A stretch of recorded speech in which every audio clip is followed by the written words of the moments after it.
This is the Rocket City Retirement Show with Cris Wallace. Cris loves educating people in person and over the airwaves. Whether it's retirement planning, investing, tax, or legacy, Cris prides himself in helping protect what matters to you. This is the Rocket City Retirement Show. Hello and welcome to the Rocket City Retirement Show with certified financial planner and financial advisor Cris Wallace. He's also president of WG Financial Group. And also joining us from the firm is Graham Bauer, who is also a certified financial planner and a financial advisor at WG Financial Group. They're here again today to give us some really good advice about retirement planning. I always love it because we always get into some really good topics. I know I always learn something from these guys, and I know you do too. So here we go again. Here's the phone number, 256-937-2010. That is the way to reach out for a complimentary discovery session. You may call the number, or you can text the word visit if you prefer texting. So 256-937-2010. Text the word visit if you'd like. Remember, you can always check us out on Facebook throughout the week. Just search for WG Financial Group 256, and anything that happens in the news, any headlines that happen to do with retirement planning, Cris will make sure and have updates on that. Remember, our motto is plan, retire, and play.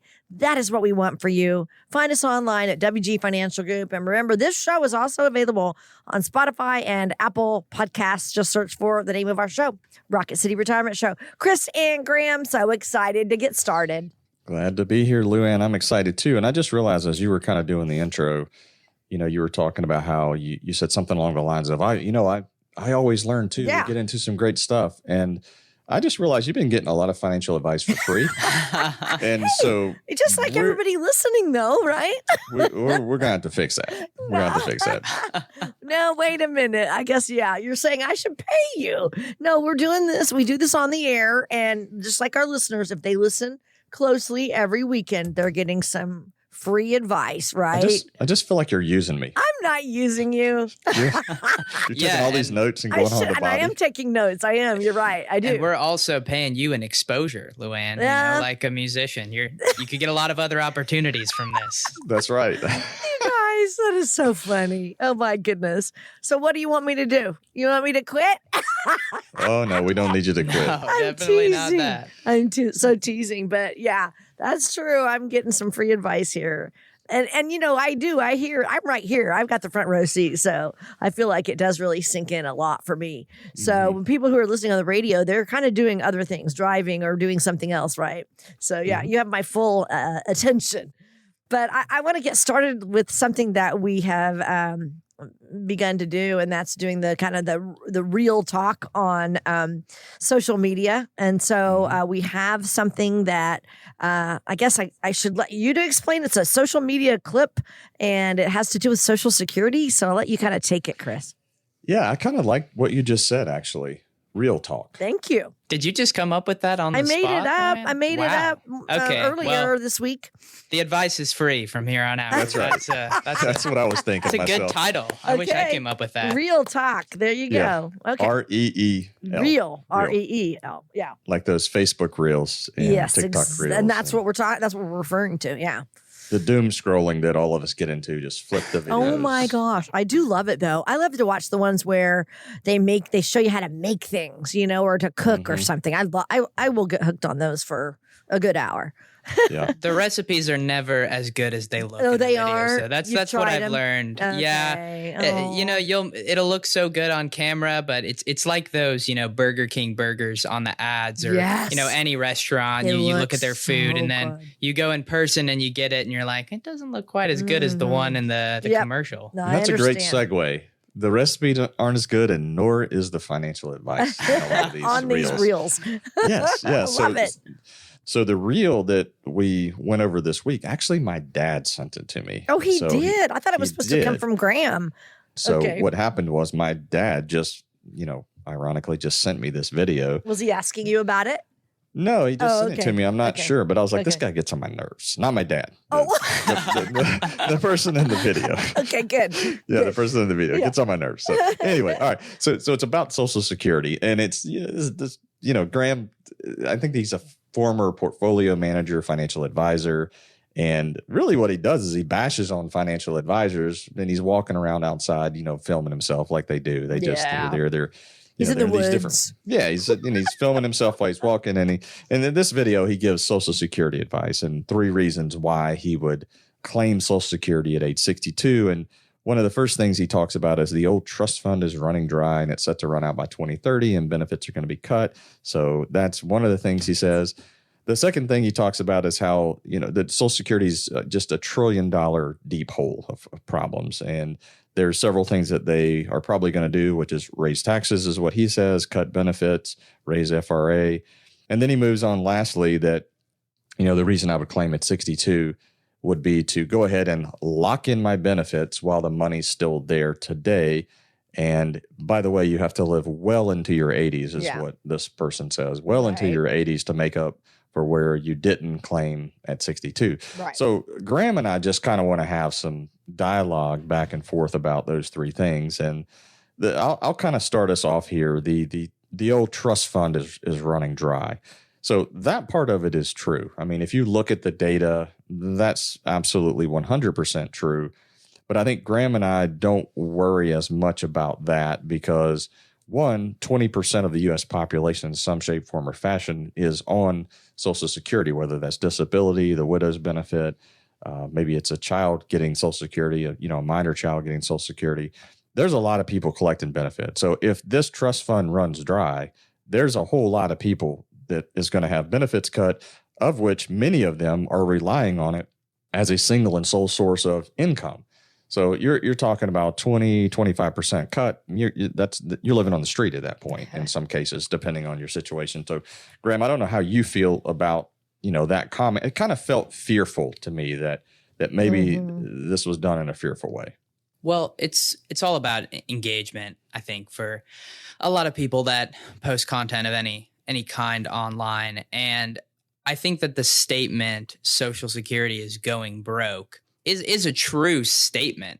But what I would always push back on that is going broke is different than being broke. So it's not broke yet. I like it. And saying it's going broke is kind of implying that nothing will be done in a sense. It's sort of like if you were in an airplane and your pilot was like, the plane is going down. Are we landing the plane or is the plane crashing? Because there's definitely, a difference in the two. So saying it's going broke, mathematically speaking, it is going broke. Is the government going to let it go broke?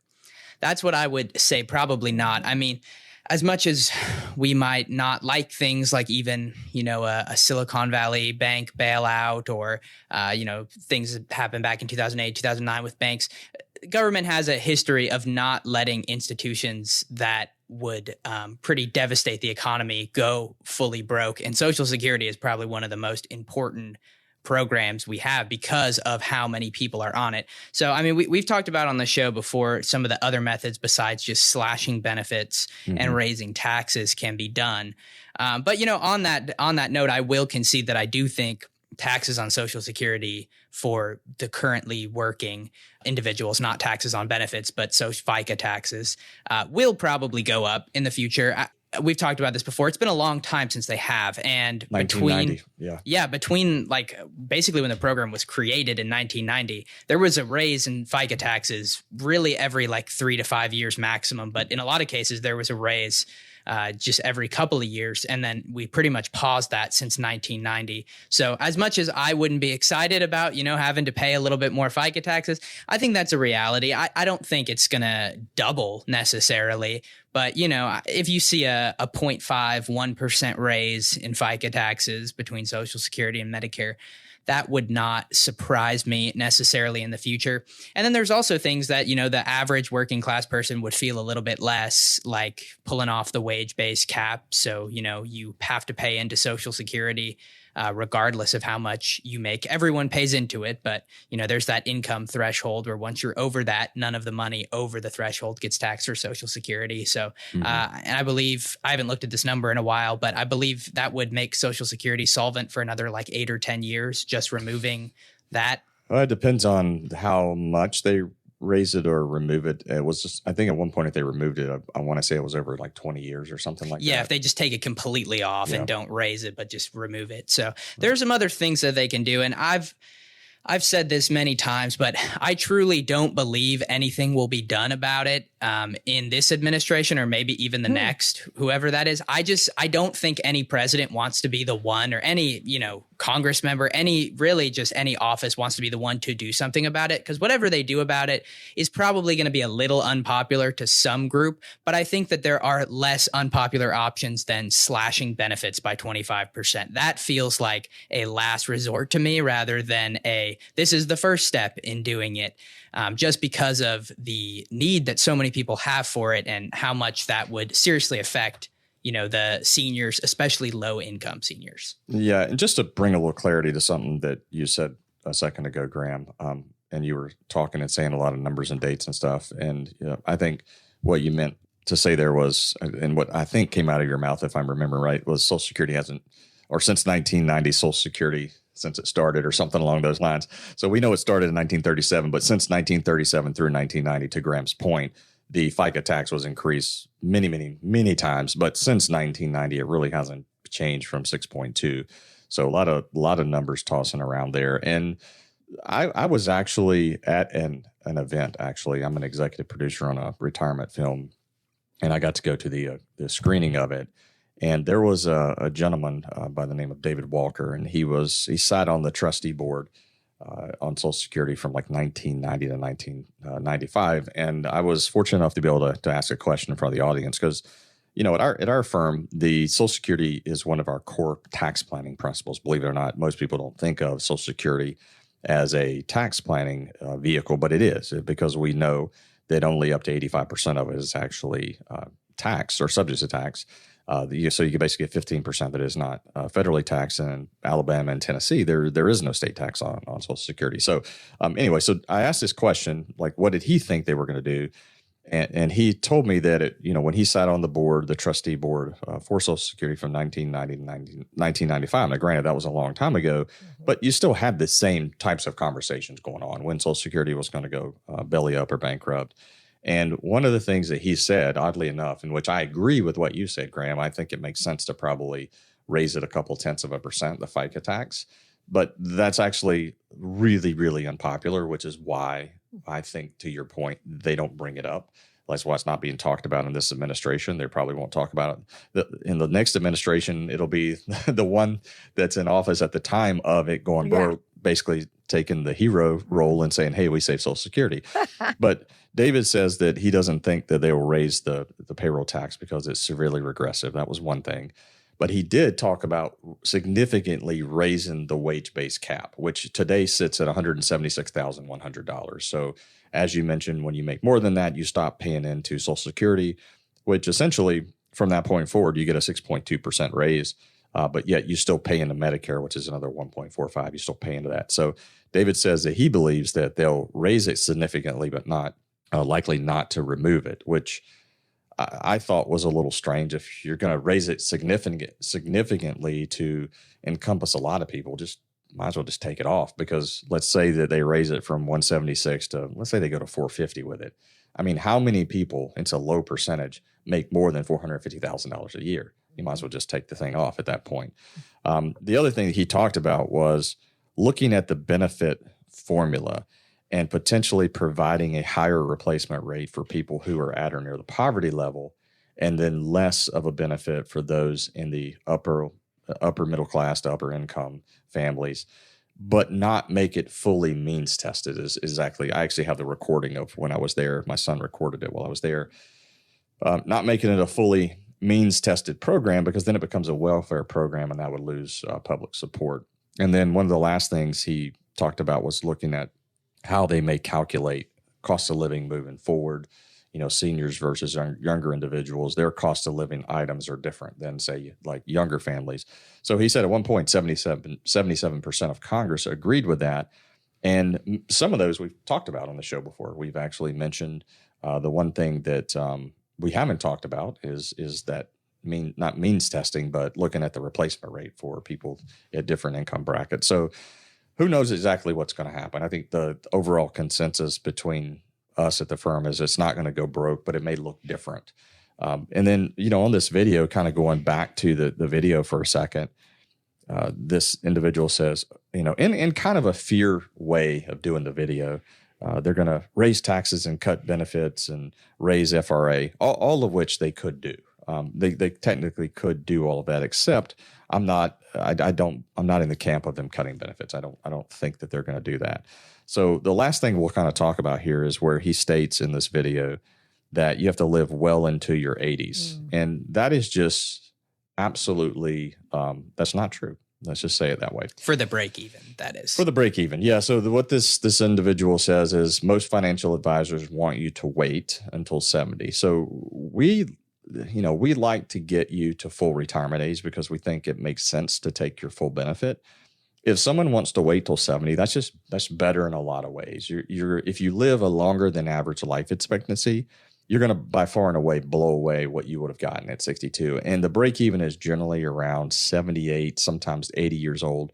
It really depends on the COLA. So I ran a report before we got on air, and I just came up with an example here of two people that were 62. Husband's Social Security is at $3,500. The wife's was at $1,500. So she's going to get a little bit of spousal. And sure enough, the break even's right around that 78 to 80 years old. And their first full year of income. So if you claim early, their first full year of income is basically $58,000, and by waiting, it's like $70,000. So you're talking about a pretty substantial differential by waiting. But here's the other thing: you have more tax efficient income, which is why it's one of our core tax planning principles at the firm.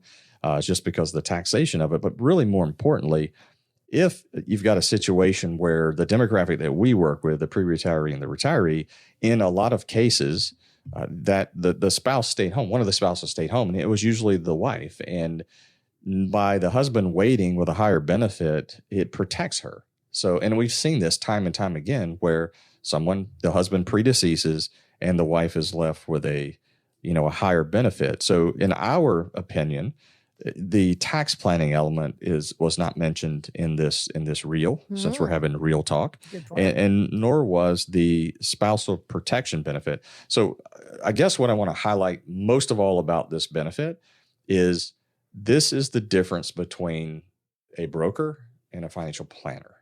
So you have somebody that says, I used to be a portfolio manager and financial advisor, which, by the way, the term financial advisor is a very broad term. Like I've heard insurance people refer, even though they shouldn't. I've heard insurance people before refer to themselves as a financial advisor. Right.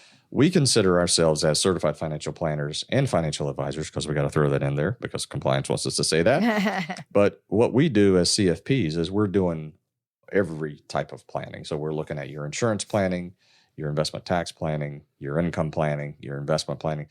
And we're looking at the plan and not just one element, which is typically what brokers will tend to look at. Graham, I don't know if you have any closing comments on any of that. Yeah, I'll just add one more thing as kind of pertains to the COLA. I think people really don't think enough about how important, even if you have some other pensions, Social Security is from a inflation adjustment standpoint, because for most people, really, most of the time, unless you're a federal employee, that's going to be your only inflation adjusted source of income coming in. So, I mean, if you are getting a pension for, $3,000 today from a place like Boeing, we see a lot of Boeing pensions. They don't have an inflation adjustment on their pension. So $3,000 a month today, paired with your Social Security, that could be some pretty good income.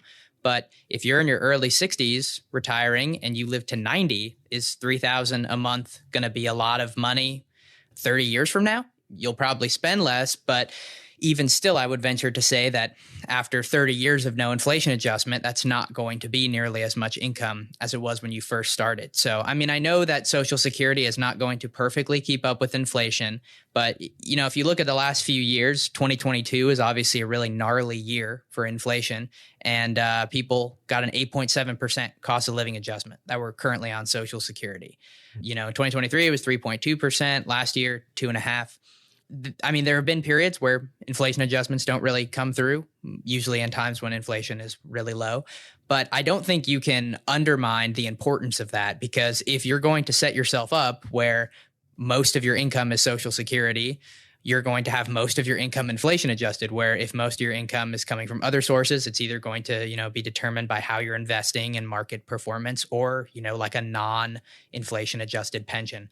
And I'll add one last thing. I think that, that maybe in his perspective, if he's, the guy that made the reel, if he's the type of person that can, I'm guessing, is retired and now just makes content on the internet, he probably did pretty well for himself. So if you made a ton of money, if you're worth millions, tens of millions, then no matter what you do with Social Security, it's not going to be at risk of running out of money through your retirement. Correct. But that still doesn't mean that for tax efficiency reasons, it's not going to still be a better decision to potentially wait there. So I always get a little bothered when I feel like, people will like to take shots at people in, different industries just to kind of get brownie points with people who already don't like the industry. But yeah, I totally agree that this is more of a broker advice rather than, a financial advisor / certified financial planner type of recommendation. Yeah, you make the wrong decision on Social Security, it might cause you to go broker. So we don't want that. Yeah, so Graham kind of made the comment before the show. He basically says, man, he must have done all right if he's able to walk around in the woods and make videos and then post on social media. So I guess if you see me and Graham posting videos on social media of us walking around near the woods or in the woods near creeks and stuff, giving financial advice, we're doing okay. So, just to kind of wrap this up here. So Graham mentioned the COLA. So the average COLA over the last 20 years is 2.6%. That's what the average Social Security recipient's seen over the past 20 years, 2.6% COLA. So while it doesn't always keep up with what we would call the real inflation, it is an inflation-adjusted piece of income and is tax efficient. The other thing that I do want to note here, and Graham kind of touched on this, but when you turn 62, your benefit starts to grow at roughly 5 to 6% a year until you hit your full retirement age, and then it's 8% a year from your full retirement age till age 70. But when you hit 62, you also start getting the COLA applied as well. So let's say, for an example, if your Social Security benefit's growing at 6% a year, and the COLA, as Graham noted a couple of years back, was like 8.7%. Man, that's like 14, almost 15% growth on your Social Security.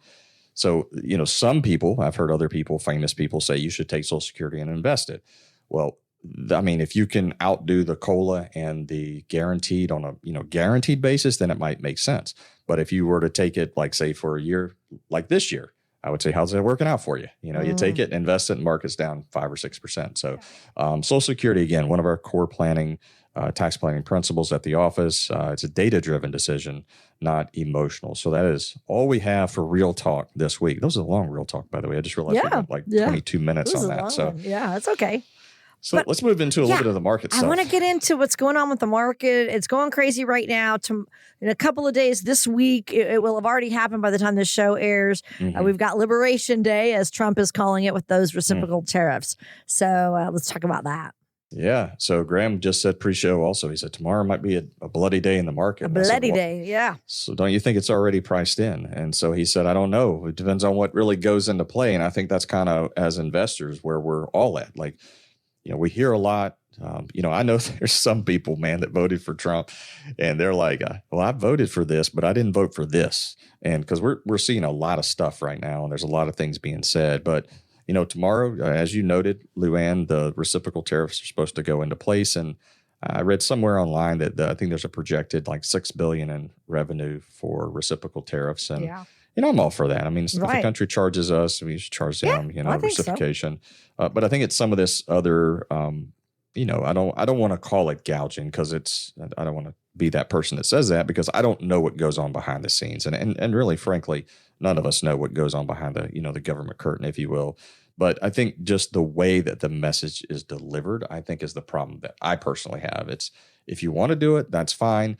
Can we please show some data as to why we're going to charge, 25% on autos coming to the U.S., which, again, I'm not disagreeing with.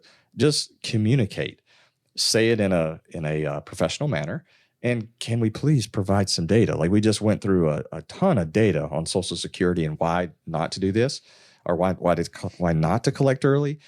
Do the same thing. Just communicate it to the American people. Use charts and graphs, stuff that's really easy to understand. What do we think is going to happen? I don't know. Graham said it could be bloody tomorrow, which will be Wednesday, which by the time you hear this episode, it will already air. Yeah. I think most of this is probably already priced in. So I don't know what's going to happen tomorrow, but I tend to think it'll be a less volatile day. I think Graham says it could be bloody. We'll see who's right on this. We'll talk about it next week. Yeah, we can't drive anyone's decisions here because it will already have happened by the time you're hearing this. So. Yes, it will. And it may change 3 times between now and the time the show airs. Yeah, right? and I agree that on the institutional side, I think it's probably mostly priced in, but just with how fluid everything is, I mean, it could start out as a 25% tariff on some countries and be a 50% by the end of the day. Yeah. So it's so fluid and moving that I think for, the retail investor, just your average investor, it's easier for them to get spooked. But yeah, I guess we'll know by the next time we record. Yeah, no, we will. We definitely, we'll know something by the next time we record. Yeah, we will. And so I think we have, I think we have a good 6 to 9 months left of this. And here's exactly why I say this. I believe that Trump knows he holds the key, or let's say he holds the Trump card. Yeah, there you go. That's what you'd say if you were playing cards, right? You hold the Trump card. And the Trump card is he can back off on some of these things, just like with a snap of a finger, can say, you know what, we're not going to do this and stop, and the markets will react. I believe that he knows that. And I think I've mentioned this before. We'll go over it one more time before we head off into the first part of the show, or the ending of the first part of the show, I should say. I believe that they're working on a 2-year clock. I believe that they're worried, about Congress potentially turning over, at the midterms. And then he's not running on reelection. So he is literally trying to get everything done as quickly as possible. And I really think that they're just running everything through as fast as they can. But I also know, or at least this is the way I feel, and if you're listening and you agree with me, great. If you don't, that's okay too. I believe that at some point he's going to realize I'm close enough to the midterms and things are still volatile and we haven't got everything done that we said we were going to get done, but we got a lot of it done. So I think I'm going to back off on this. And so let's just say, for an example, he's doing the 25% auto tariffs. Let's just say he lets that go on for another 3 months and he doesn't quite get to where he wants to be or where he thinks the U.S. should be. He can drop those in a heartbeat. And I think beyond a shadow of a doubt, this is my opinion again, that he would do that in a heartbeat. So the market would fire back up because, many people look at their 401k balances and then associate that with the sitting president, which we tend to disagree with. But in this case, with what's happening right now, I do believe that the markets are reacting to news that's coming out of the Oval Office at this point. So I believe he holds the Trump card. That's why I say we probably got another 6 months of this stuff to go on, the volatility, and then I think things will really start to settle out. Again, my opinion. So what do? Stay invested. Don't make any knee-jerk reactions because a sentence gets released into the press and the markets can react and start to bounce back. So it's really about building that plan, sticking with it. Even if you're retiring this year, your federal government, you're taking the VERA or you're looking to retire at the end of the year, this is what we do all the time. Look at these types of situations. We want to build a plan and we want to stick to it. And that's my advice to everybody that's retired or if they are looking to retire. So this is the end of the first segment. If you're listening to this on the way to church, you want to hear the whole episode, hop out to Apple Podcast or Spotify and pick up the whole show there. Hope everybody's having a great week, and you can give us a call at 256-937-2010 to start your retirement planning process. Go through what we call our Rite Retirement process, 256-937-2010.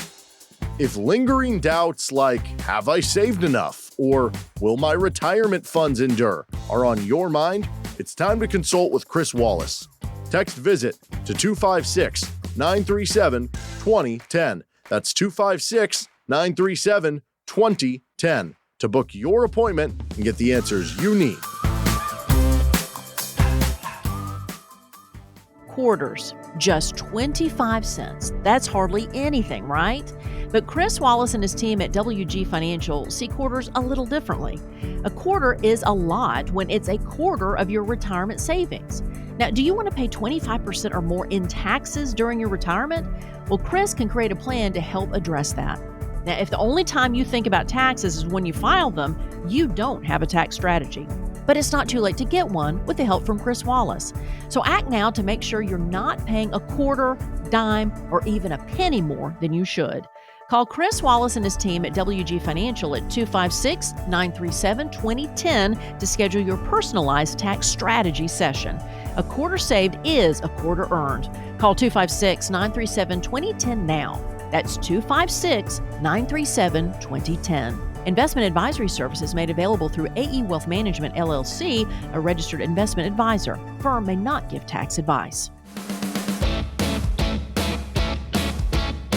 Market difficulties can be unsettling, but your retirement plan doesn't have to be. Take control by calling Cris Wallace at 256-937-2010. And thank you so much for joining us today. This is the Rocket City Retirement Show. I'm Luann Fulmer here with Cris Wallace, president of WG Financial Group. He's a certified financial planner and financial advisor, along with Graham here on our show, also a certified financial planner and financial advisor at WG Financial Group. And our motto is plan, retire, and play. And when we plan, we want to make sure that we plan for the M&M money, right? We want to make sure that you have the making memories money that Cris has just recently mentioned. And Cris, I love what you said about that. You know, it reminded you of your family sitting around out to eat with your family and extended guests and making memories with that retirement money. And that's what we want our retirees to do, right? You know what? I love that you remembered the M&M money. I did remember it. I did. Yes. I actually got a text from Graham's dad today. Oh, did you? Did I tell you he texted me about the M&M money? Yeah, so I'll just read it. I'll give your dad a shout out on the air. So yeah, he listens to the podcast version on Spotify and Apple Podcasts. Oh, he does. Get the plug in there. Oh, well, no wonder he just so today at 11:45 this morning, he texted me. Yeah. Every time you guys say Apple Podcasts, I think you're saying apple pie. And it makes me think of apple pie. Well, it is. I would love to have some warm apple pie with a la mode. A la modi. That's what we used to say. Apple pie a la modi as a joke. But yeah, that sounds very good right now. But anyway, okay. So I do want to mention your lunch and learns, you guys. This is kind of cool. I love how you reach out to businesses. So if someone is listening and you're the owner, let's say a president or HR manager, Cris and Graham, they would welcome the opportunity to come to your employees, your business, and hold a lunch and learn. It's complimentary. Cris, you've done this before. You do it right here in the Huntsville area. Just kind of a way to help your employees better understand some of the complex things in retirement that we talk about on our show, and they can certainly discuss things that you might want to highlight for your employees. So we want to make sure you are on the path to a successful retirement. All you have to do is call our number. Again, that number 256-937-2010. Schedule the complimentary lunch and learn for your employees. So, okay, I wanted to get that business out of the way as well. That's kind of a fun thing. Have you guys started doing many of these yet? So we haven't had any in the past few months. Okay. So yeah, if you're a small business owner, even if you're a big business owner, I mean, we'll come in and talk to your retirees and just really talk about things that they should be doing to prep themselves for retirement. I think the key thing about, our firm is we have a pretty diverse mix of, ages when it comes to advisors. We have 3 certified financial planners on staff. And myself personally, I'm in that pre-retirement zone. So Graham's on the younger end. And on my side, I'm on the older end. I'll be 52 in May. So I'm doing a lot of the things right now currently myself that I'm setting clients up with and doing, in their own retirement plans to prep them. So I think you have somebody that's, raising kids that are in college, paying down debt, which we pay down most of our debt. We're saving in our retirement plans. We're doing the HSA plans. We have to make decisions. I have to make decisions on corporate healthcare insurance, and then also for ourselves personally. So, in doing these lunch and learns, you get some real life experience and conversation from people that are walking that same journey that you are. Yeah, I love that. Okay, so shall we go ahead and get started then in what I have here? This is just regarding people and their savings people who have like high net worth savings. So listen to this. According to Fortune, many wealthy retirees are living like they're scraping by, even though they have millions in the bank. So this is kind of weird. So people who, have 7-figure savings are just being cautious about spending their money. And why is that? Well, I would argue that some of this is not necessarily being cautious, but Jennifer and I had this discussion a while back. I think if you're not careful, then your life will adjust to your income. So you'll get what's called like lifestyle creep. So you make more money, you spend more money is essentially what I'm saying here. That's why we're big advocates of getting the money really out of your hands and into an account that's harder to get to, i.e. a retirement savings plan, because if you make more money, you're generally going to find a way to spend more money. Graham has said it before on the show. I can't remember if he said it or I said it. Who came up with it doesn't really matter. It's something that we say that income covers up sin. And so the more money you make, the more sinful spending or senseless spending that you're doing, and your income covers it up. Now, that's different than making memories money. So that's different than the M&M money. The M&M money is there in retirement for you to enjoy with your family while you're here to make those memories today. The reckless spending, I think, is, what I've seen tons of wealthy people that come into the office and they're very income rich and they are spending really more than their savings. But I think this article kind of touches on something a little bit different. It's just basically people that are afraid to spend money. And that is that's a reality. I mean, you save the money and you're like, oh my gosh, I don't want to lose it. I already went through this in 2008. And so you do find people that have these big, large bank accounts and savings accounts where they're just really cautious about spending the money. Now, what about this? Recently published research found that many retirees are withdrawing just 2.1% of their savings annually, and that's way below the traditional 4% rule. Graham, I'll give that one to you to react to. Yeah, we see this, a good bit of the time. And I think it obviously really ties back to the first question that you guys went over just a second ago. There's definitely a big disparity, I would say, when we talk about spending within wealthy people, I would say, because, to Chris's point, it's very common nowadays for a traditionally wealthy person who is wealthy from an income perspective to spend a lot of money. I mean, for example, right now in the U.S., 50% of consumer spending is done by people making over $250,000 a year, which is a much smaller portion of the overall population. So spending is always a little bit top heavy.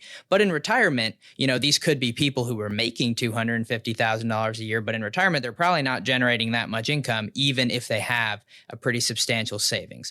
So I think it does lead people to look at that account and just be really fearful of seeing it go down at all and say, okay, well, maybe I'll pull off a little bit of the interest if it does well this year, or I'm just not going to touch it at all. And I do think that, there are times in retirement to be a little bit more cautious about how much you're withdrawing. I wouldn't advise people to be taking 8 to 10% of their portfolio every year of their retirement. That's not going to be sustainable. Some people say you can do that. We won't name names. Yeah, that's not the real talk for this week, but maybe you can go back to an old episode for that one. Yep.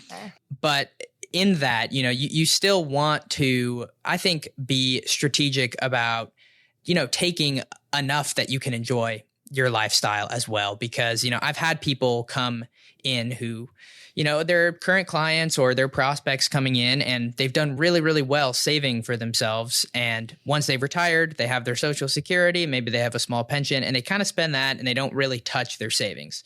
A lot of times what we'll do in a situation like that, or what I'll do, is just say, okay, well, let's try to start taking a little bit more that we'll just, send out to you. We'll try it for a few months. To see, does that make you a little bit more comfortable to spend a little bit more? Because I know myself personally, and I've said this before, I look way too much at just my bank account as, how much money I have. Obviously, you have investment accounts, you have an HSA, your retirement plans. But for a lot of us, we just look at our bank account and we say, okay, well, I can't really afford to do that because I only have, on average, let's say $10 to $30,000 in my bank. I'm not going to go buy a new car. Well, you could have $10 or $30,000 in your bank, but 2 million sitting in a retirement plan in your investment account. And, that's money at a certain point in life you're either going to have to start accessing and living off of, treating yourself a little bit, or just leave a really big inheritance to your beneficiaries. So if that's not a goal, then I think a good exercise is to start saying, okay, I'm going to try to take at least, 3-4% and just see if I can spend that, see if I can find ways to, okay, I want something, I'm just going to go get it. We're going to, go fly somewhere. Maybe we're going to fly business class or first class instead of economy, to just make those lifestyle changes. So again, if inheritance isn't a big goal, you don't end up just leaving all the money to your kids and never enjoying any of the savings that you built up. Yeah, you want to enjoy it with them, which is why we came up with M&M money. Exactly. Now, so here's a thought as well. So just to kind of touch back on a couple of things here. I believe that there's going to be many people that's going to wake up in their 80s and they're going to look back and they're going to think, man, I should have spent more money when we could have. They're going to look at their spouse and say, we could have been traveling. We could have been doing, look at all this money we have left. And now we don't feel like it. So now this is just going to pass on as generational wealth. With that's fine if that's a goal. But, I've talked about my grandparents on the show and how I remember going on vacations with them, and they weren't anything like this big lavish vacation. It was just I spent time with them, and they were, took us to Panama City Beach, which is, where we would go as a kid. And I thought that was like, what would be the Caribbean to me now. Panama City was like the place to go, when I was a kid. So my grandparents would take me, my dad's family would take me to the lake. And to be honest, it was really more about the time that was spent there than it was any of the money. I didn't look at it as a money thing, but let's face it, it takes money to get to the campground and do your camping. It takes money to get to Panama City. It takes money to go anywhere and do things these days. And that's why we mentioned last week the M&M money and making sure that you're enjoying that with your family. But here's a thought. I have a few families that are really, one of their goals is legacy. They want to make sure that they leave a certain amount of money. And in one of my previous meetings with a client, he sat down, and this guy is highly intelligent, but he's also highly family man as well. So he looks at me and he says, hey, Chris, I'm struggling a little bit with spending this money that I have because I want it to go to my son and to take care of my grandkids. So I almost feel guilty about spending money. So there's two types of psychological battles that happen with people. And that is one, when you retire and you're like, oh my gosh, do I have enough? And we have plenty of those clients. Do I have enough? Will it last? And I'm afraid to spend it just because I'm afraid. And then there's this gentleman who is, I have enough. I have plenty of money, but now I'm spending really my kids' inheritance. So one of the things that I spoke to him about in our last meeting was you have to give yourself permission that it's okay. It is okay to spend some of that money now to start making some of those memories today. And he said, well, what if I do this? And I was like, well, what is this?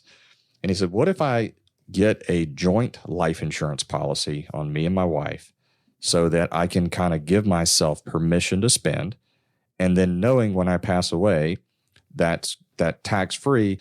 But yeah, to your point, all of that money would go to your son tax-free. And he says, I kind of feel like with what I want to do in terms of legacy for him, that will help me give myself permission to spend, because I can spend the money.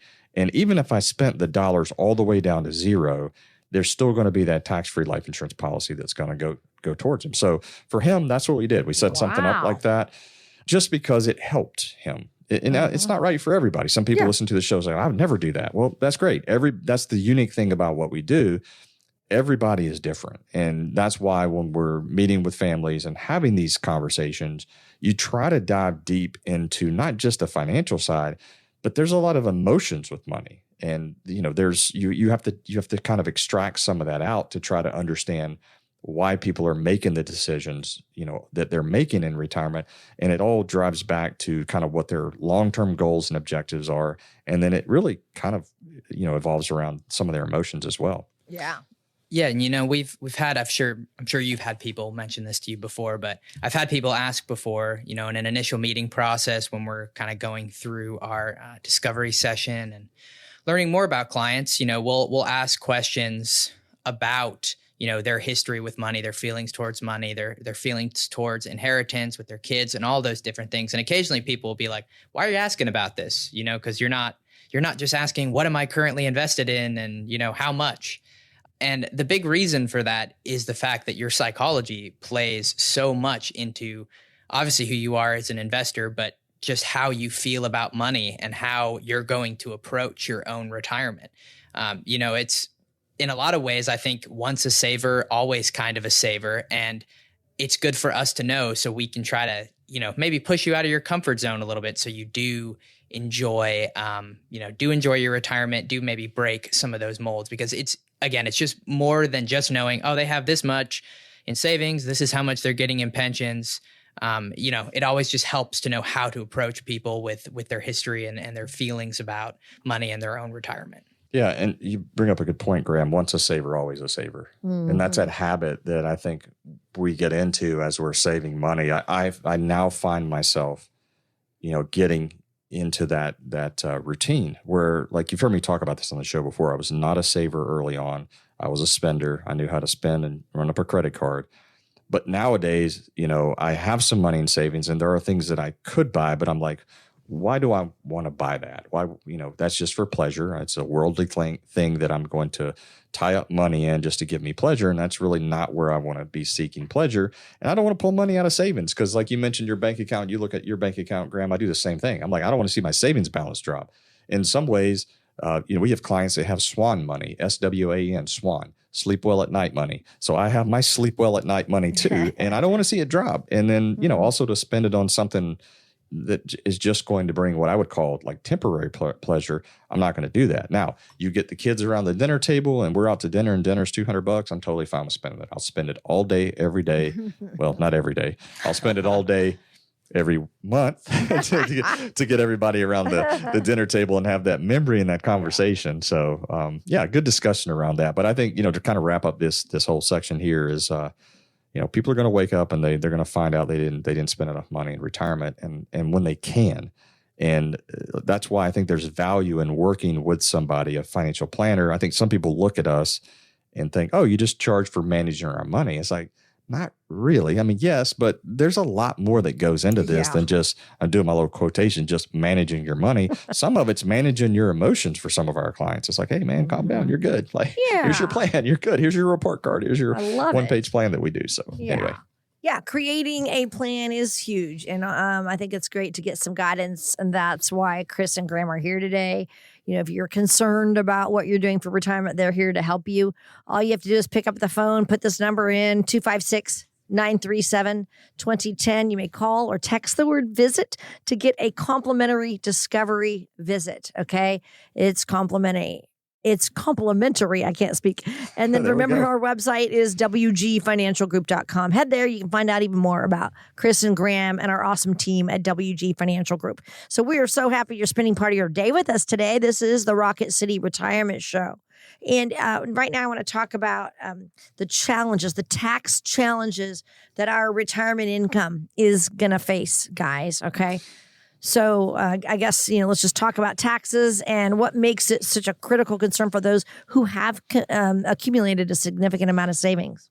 Well, you've seen Charlotte's Web, right? Yeah. As a kid, right? Yeah. Spider weaves this big old web. Mm-hmm. Well, that's kind of like the IRS. And what the IRS has done is they have created this incredibly large spider web of taxes. So, and I'll kind of walk through what I mean by that. So you have your marginal rates. So we know we have the 10, the 12, 22, 24, 32, 35, and 37. I had to think about that for a second. But buried for retiree that's north of 63, buried within the marginal brackets are the IRMA brackets. And there's I think there's 5 or 6. Let's see here. There's 5 levels of IRMA. So inside your marginal bracket, you have the 5 levels of IRMA buried in there. And then buried within that, you also have something called the net investment income tax levels buried in there. So $250 for a married couple, $200 for a single couple. And that's where you pay an additional 3.8% tax on interest and capital gains earned when you make more than $250,000.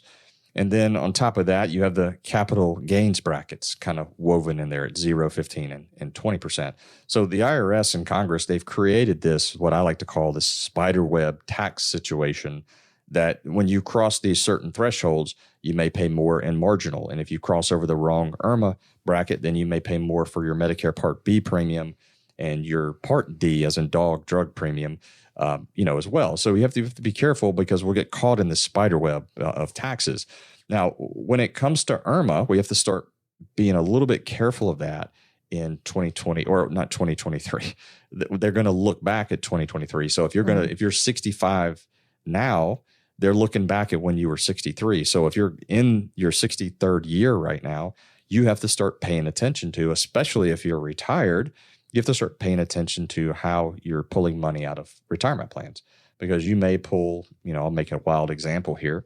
You may pull $300,000 out because you just want to pay your house off. Well, guess what? That's going to throw you way up in the IRMA brackets. And probably at that case, it's probably going to put you 2 or 3 levels up, and you're going to pay increased Medicare premiums for at least 1 year. They do look back on a rolling 2 years, but that starts at age 63. So you have to be aware of the spider web. So I know you have some questions here, Leanne, but that's just kind of, I wanted to, as we get into talking about taxes, this is how the IRS, captures you in a spider web. Now, I just mentioned the retiree. It also works for the pre-retiree. Mm-hmm. These brackets exist, except for the IRMA brackets. Every bracket that I just mentioned in that spider web exists until, except for the IRMA brackets, and that doesn't really start until about age 63 for a lot of people. Okay. Not a lot of people. It starts for everybody. Yeah. So do you want to go through the points there, or have you touched on enough the points about why it's so concerning? Well, those are, I'll kind of touch on a couple things here, in addition to the brackets, and Graham, feel free to jump in on anything that I may miss out on. So number one, when you do your taxes, usually as a retiree, you don't itemize anymore because of the tax code is, what it is today, set to expire at the end of 2025. Many retirees aren't going to have the ability to itemize. So how you pull income in retirement is really important. The withdrawals you take are really important. This is why earlier in the show, in the very first half of the show, we talked about Social Security and why that is one of our core tax strategies at the office, because only up to 85% of it is taxed. So using that as a strategy, being strategic in how you pull money out. You don't have as many deductions. You got to be aware of the IRMA premiums. And then, of course, you get down to 73, 75 years old. Now you got to start pulling required minimums. I mean, you're talking about getting hung up in that web pretty good of the spider web that the IRS has kind of woven there. Okay. Now, I want to bring up our national debt. We talk about this a lot. No, don't do that. Don't bring them. Hey, we have to face it. And it's maddening, actually, but it's almost 37 trillion, growing so fast. Let's talk about that and how this should impact the way that people think about their retirement tax planning, please. Yeah, I'm not one of these negative Nellies that'll say, the marginal rate's going to go to 90%, like what it was, after World War II. But I just have to imagine if Congress can't get their spending under control, that we have no choice but to see taxes go up. I don't see how it's possible to get the spending under control and get the debt paid off. And I've said this before, a lot of people out there listening say, well, Trump's going to tariff our way out of debt. No, there's not enough stuff to tariff to get us out of this kind of debt. This is going to be like some radical changes. It's going to take work from DOGE. It's going to take some tariff. It's also going to take the government spending less. And interest rates dropping would help too, because the cost to take care of the debt right now is just astronomical. So I think the word on the street is we're spending about $3 billion with a B dollars per day with a D on interest on the debt. $3 billion per day. Ridiculous. So I just have to imagine that in the future that we're probably going to see taxes go up. I just can't look you in the eye and tell you how much. And I think that's why it's critical for those to think about today's taxes and how they're, going to handle their income as they move forward, because we just don't know what that's going to look like, say 10, 15 years down the road. Yeah, it'll be interesting to see. I think that people grasp in some sense how massive of a debt pool it is. And we've said before, to not be all fear-mongering about this. Pretty much every developed nation on the planet has a very similar problem right now. I mean, the world has become very globalized in how we do trade and, how we manufacture and how we develop. So, if you look at problems like national debt, housing prices, inflation, those are problems that you will find in the US. You'll find them in Canada. You'll find them in Germany. You'll find them in China. You'll find them in Japan and Australia. So there really aren't any countries out there doing a perfect job of it. So I think what gives me some comfort in, all of it is the fact that in a large part, there really isn't it's not like the US is doing so absolutely horrible and the rest of the world is just crushing it on national debt and have absolutely none. So we do need to make radical changes because it's totally unsustainable. But yeah, I think that's going to be, a little painful at some point, but probably more on the tax side than anything, going forward. But do we know when that's going to happen? Similar to raising, FICA taxes, no one wants to be the Congress or the president that raises taxes. I mean, it is very politically popular to cut taxes. It's very unpopular to raise taxes. So it's one of those things where it's hard to say when it's going to be, because I would think that politicians would like to kick the can down the road as long as they possibly can. But as we do that, we borrow money just to fund our spending, yearly at this point. So we're at least getting us to a balanced point where we're not adding to it just to add to it would be great. But I think for the average retiree, I think that's kind of where some of this question was going to. Similar to the conversation about tariffs, I don't think it's cause to just believe that the U.S. is going belly up and the dollar will be worth nothing in a few years, and you need to go, stuff all your money under your mattress and move everything to precious metals. I still think you have to be measured with your approach. You still have to be thinking long term. Because, as a country, we've obviously faced a lot of economic instability in the past. We've had wars, and, we've had enough ingenuity to work our way out of it over time. But, it is a slow process. Yeah, and I'll just kind of, when we talk about the debt, one of the biggest things I think that really hurt us was the COVID crisis and all of the money that got, flushed into the system there. Yeah. That, personally, I believe we still need to spend some of that money out of the system. It needs to burn its way out of the system. In order for us to get back to some level of normalcy. I think that the economy really to some degree is, I think that it's still out of whack a little bit in terms of being able to look at it, just because there's still a lot of additional cash. And if you look at the consumer spending charts still today, I mean, consumer spending, people are still spending money. Now, granted, 30-ish% of people out there today are working like 2 jobs, because there's so many little influencer jobs or, DoorDash or whatever. You got a lot of people working, 2 jobs just to continue to, to do their lifestyle.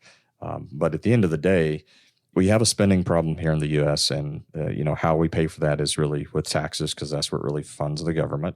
So I think as we kind of wrap this show up, the importance of, tax planning, understanding how to pull money out, how to pay legally, like we don't do anything, under the table, but how do we legally pay less in taxes? We're not CPAs or anything like that, but we do understand how to pull money out. As a CFP, you go through the tax courses, you understand how money is taxed, and really building that plan that helps you do that. And maybe even looking at, Roth conversion strategies. Are there gifting strategies we can look at? That's all part of the plan. So I mentioned earlier in the show, Graham, that I think a lot of people just kind of look at us and say, oh, well, you financial advisors charge X. Well, we're looking at your giving. We're looking at how can we help you save taxes. We're looking at the whole plan. And that, ultimately helps, tends to help families out when you're addressing the pillars that we address, the retirement income, the investment, the taxes, and the estate planning.